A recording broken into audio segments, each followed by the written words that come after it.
30 de marzo fue elegida para conmemorar el Día Mundial del Trastorno Bipolar. ¿Por qué? Porque es el natalicio de Vincent Van Gogh, famosísimo pintor que fue póstumamente diagnosticado de padecer posiblemente ese tipo de trastorno. Así que para hablar de ese tema, vamos a charlar con un especialista, con el doctor Carlos Vinacur, que es psiquiatra, presidente honorario y asesor científico del capítulo de trastornos del ánimo de la Asociación de Psiquiatras Argentinos, es codirector del curso Abordaje Interdisciplinario del Trastorno Bipolar de la Fundación FUBIPA, coordinador del área Psicoeducación de la Fundación Bipolares de Argentina e integrante del Consejo Consultivo del COGESAM, que es el Consejo General de Salud Mental. Doctor Carlos Vinacur, ¿nos está escuchando? Buenas tardes, ¿cómo le va? ¿Cómo le va? Un gusto hablar con usted. Un placer igualmente, doctor Vinacur, hablar de este tema, que bueno, que es un tema tan interesante, un trastorno que usted nos va a decir si es bastante frecuente o no, pero creo que sí.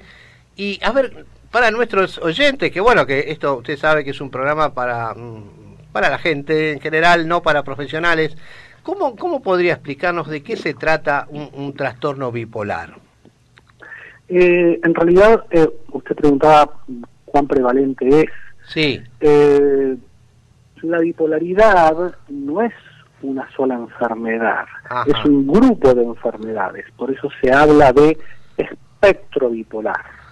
El espectro bipolar abarca un montón de trastornos que tienen la característica de tener el ánimo lábil, un ánimo fluctuante, un ánimo que va fluctuando entre periodos de depresión, periodos donde la persona está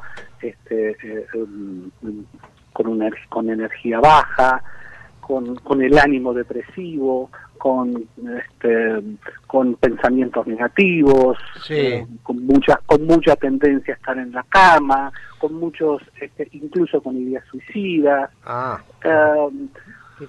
La depresión la depresión que estoy describiendo una enfermedad. Es una enfermedad. No estoy describiendo el tener el ánimo un poco bajito como lo podemos tener todos. Sí. Es francamente un trastorno importante donde la gente a veces deja de comer, a veces tiene pensamientos suicidas, claro, que incluso pueden terminar en el suicidio. Perfecto. En otros momentos, claro, esas mismas personas pueden tener el ánimo muy activado. Uh-huh. Entonces son personas que justamente les pasa todo lo contrario, tienen mucha energía, tienen necesidad de dormir poco, se ponen muy locuaces, tienen el pensamiento muy acelerado, uh-huh, incluso se vuelven, empiezan a perder la posibilidad de freno, claro, con lo cual se ponen a gastar mucho dinero, o se pueden tener una serie de conductas muy desenfrenadas. Claro, por eso la bipolaridad. ¿Sabemos, doctor, el origen de esto? ¿Qué lo causa? Pero quiero decir otra cosa que es muy importante. Sí. El 50% del tiempo las personas con trastorno bipolar o que están dentro del espectro bipolar están eutímicas. Eutímicas. Es decir, están absolutamente niveladas en su ánimo. Perfecto. Y uno no podría reconocer en ese momento a una persona que no tiene trastorno bipolar de una persona que sí lo tiene. Y eso es importante aclararlo. Es interesante, sí, muy importante, doctor. Claro, porque uno se hace la idea que puede estar en un periodo activo y otro periodo depresivo, pero no en un periodo eutímico, es decir, claro, normal.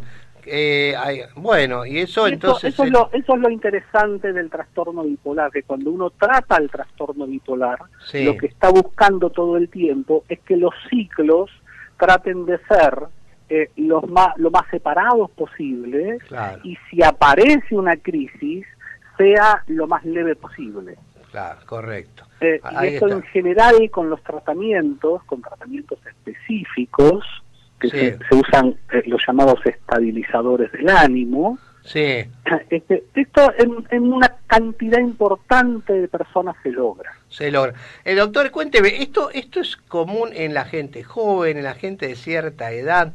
¿En qué momento aparece esto? Y también le quería preguntar también si sabemos el origen de esto, o todavía queda el misterio. A ver, hay muchas cosas que sabemos y hay cosas que todavía nos faltan saber. Sí. Sabemos que es una enfermedad genética, Ajá. que se transmite genéticamente. Ah. Todavía no conocemos bien los genes que causan el trastorno bipolar. Sabemos que es una enfermedad bioquímica. Hay muchas teorías bioquímicas sobre el trastorno bipolar, algunas bastante acertadas, pero todavía no sabemos bien con mucha claridad cuál es la bioquímica clara del trastorno bipolar. Sabemos también que tiene un componente psicológico. Sabemos que las personas que han tenido, que tienen la genética de la bipolaridad, ¿sí? Si tienen una infancia difícil, es más probable que la enfermedad se despierte. Pero a veces hay personas que pueden llegar a tener la genética y la tendencia y tener una vida muy tranquila y la enfermedad no se despierta o se despierta a edades muy avanzadas. Pero en general, la mayor parte de la gente que tiene la genética de la bipolaridad, la bipolaridad empieza a aparecer entre los 17 y los 20 y pico de años. Gente joven. Es una enfermedad de gente joven. Gente joven, gente muy joven. A ver, y digamos, ¿es difícil el diagnóstico? Porque uno puede, estar, como usted bien dijo, una persona autímica que, bueno, nada, no tenemos nada. Depresiva que solamente... O una depresiva, pero ¿es complicado llegar a un diagnóstico? La enfermedad es muy polimorfa, adopta formas muy diferentes. Pero imagínese que una persona pasa años fluctuando entre periodos de profundas depresiones y leves periodos de aceleración que la gente no nota. Sí. Que muchas veces sucede. Bueno, está con buen carácter, está contento, está anímicamente bien, y en realidad lo que tiene son leves fluctuaciones hacia arriba. Entonces, a esas personas muchas veces se la diagnostica como depresiva. Claro. También puede suceder que una persona desarrolle depresiones recurrentes y no desarrolle por muchos años un episodio de manía o de hipomanía. Entonces se lo trata como depresivos. A veces sucede que las personas hacen manías francas, muy fuertes, y que terminan en episodios psicóticos, y muchas veces se confunde con esquizofrenia.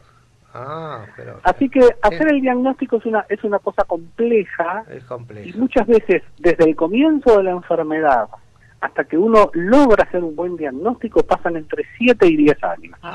Bueno, es un tiempo, ¿no? Es complicado. Es un tiempo porque la mayor parte de ese tiempo los pacientes son tratados con medicamentos inadecuados, entonces suele agravarse el trastorno. Bien, correcto. Y doctor, ¿qué terapéutica tenemos en general para este tema, doctor? Bueno, al considerar que es una enfermedad de carácter bioquímico, lo primero que nosotros tenemos que saber es que es imposible tratar el trastorno bipolar si no es con medicamentos. Claro. Y los medicamentos que se usan son medicamentos muy específicos, que son los llamados estabilizadores del ánimo. El más conocido, el más antiguo y que sigue siendo un potente estabilizador del ánimo es el carbonato de litio. El litio, claro. Pero en general no alcanza. En general tenemos que llevar adelante también intervenciones psicosociales. La intervención psicosocial que se sabe que tiene mejores resultados, la probadamente eficaz es la psicoeducación. La psicoeducación es una intervención que consiste en entrenar al paciente y también a la familia. Hay psicoeducación para pacientes y psicoeducación para familiares.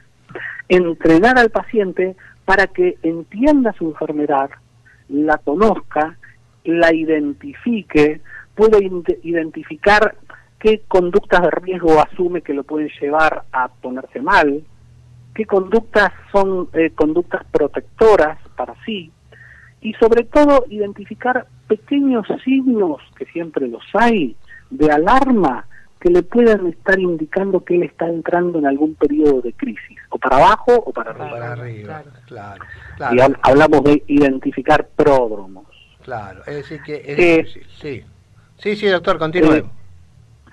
Esto también se hace con los familiares. A los familiares también se los incluye dentro del tratamiento, haciendo también trabajos psicoeducativos.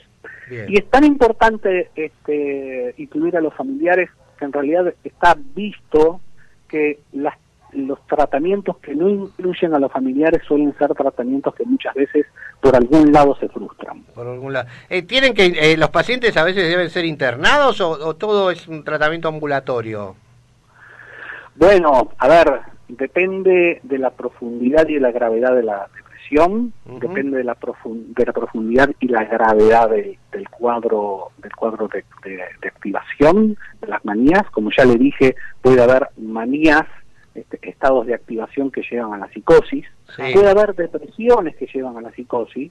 Muchas veces en esos casos uno necesita internar a las personas por poco tiempo para sacarlas de las crisis, pero necesita internarlas, porque además corren riesgos. Claro. Una persona con una manía psicótica es una persona muy desinhibida que puede llegar a cometer, puede llegar a tener un accidente. Claro. Una persona con una depresión muy profunda puede llegar al suicidio. Al suicidio, claro. Pero a ver, es una enfermedad con un alto grado de recuperación. Ajá. Y esto es lo realmente interesante. Lo realmente interesante es que muchas veces llegan al consultorio pacientes francamente muy mal y que con el tiempo y con tratamientos adecuados logran una recuperación muy pero muy buena. Bien. Es decir, digamos que obviamente la enfermedad no podemos decir que se cure, ¿no? Pero sí que pero se controla. Se controla. Nosotros en la fundación, yo pertenezco a la Fundación de Bipolares de Argentina, llevamos adelante talleres de psicoeducación para pacientes, talleres de psicoeducación para familiares, y además hacemos grupos de ayuda mutua, que son absolutamente gratuitos. Son grupos de ayuda mutua para pacientes y grupos de ayuda mutua para familiares. Bien. Y esas intervenciones realmente favorecen mucho la buena evolución. Bien. Doctor, ¿y cómo, a ver, si tenemos algún oyente que está necesitado de este tipo, ¿cómo se podrían contactar entonces con estos grupos? ¿Dónde funcionan? Nosotros tenemos una página, fubipa.org.ar. Fubipa. Estamos también FUBIPA, Fundación Bipolares de Argentina. Ajá. Nos encuentran también en Instagram poniendo FUBIPA. Estamos en Facebook como FUBIPA. Además tenemos un mail, info@fubipa.org.ar. Bien. Y tenemos un número de teléfono, pero no me lo pida porque no me lo acuerdo. No importa, pero tenemos las páginas que la gente se maneja por internet, claro. Más que todo, así es, doctor. Más esa edad. Sí, todo. No, aparte estamos hablando de gente joven que a lo mejor tenemos a los padres, ¿no? Que lo están viendo distinto al chico, que necesitan tal vez alguna consulta. No sé si a veces la primera consulta no lo hacen los familiares, ¿no? Muchas veces son los familiares que consultan porque encuentran que los hijos están teniendo algún tipo de problema. Claro. Y son los padres los que vienen a consultarnos más de una vez. Claro. ¿Y los chicos son reacios a ir o bueno, o los tienen? A ver, cuando una persona hace episodios de activación, rara vez consulta. Claro. Porque en general la gente se siente muy bien, se siente con mucha energía, se siente con mucha vivacidad, se siente con mucha capacidad para pensar, para crear. Cuando la gente está deprimida, y está francamente deprimida, y está sin energía, y con los pensamientos lentos, y con pensamientos muy negativos, la gente rápidamente consulta y pide ayuda. Perfecto. Así que el paciente que nos va a venir a ver es un paciente que está pasando por una fase depresiva. Claro. Perfecto. Doctor Vinacour, muchísimas gracias por su tiempo, la verdad que excelente su explicación, básicamente. Yo creo que quedó muy claro. Hay cosas que, bueno, yo como médico la verdad que no las conocía, no es mi especialidad. A ver, la doctora Carmen le quería hacer una pregunta también. Cuéntenos. Sí, ¿cómo no, doctora? ¿Cómo le va? ¿Qué dice? ¿Cuántos años puede durar esta? O sea, ¿es para siempre o hay una etapa de la vida en la que vuelven un poquito para atrás y están más estables? No. Una vez que la enfermedad está instalada, lo que podemos hacer es controlarla muy bien. Ajá. Pero aún si la persona pasa por largos periodos de estabilidad, No es un peligro dejar la medicación o dejar el tratamiento. Claro. Vale. La mayor parte de las personas que recaen por dejar el tratamiento, sobre todo dejar la medicación. Perfecto. Lamentablemente, la buena noticia es que es una enfermedad con altos índices de recuperación. La mala noticia es que hay que tomar medicación de por vida. Toda la vida, bueno, claro. Es así. Sí. Es así, doctor. Hay que saberlo. Eso hay que saberlo. Claro que sí, doctor. Muchísimas gracias por su tiempo. Un gusto hablar con ustedes y muchas gracias por el llamado. Gracias, por favor. Ha sido un placer. Muchas gracias. Bueno, ha sido el doctor Carlos Vinacour que nos puso muy al día, ¿no? Respecto al trastorno bipolar.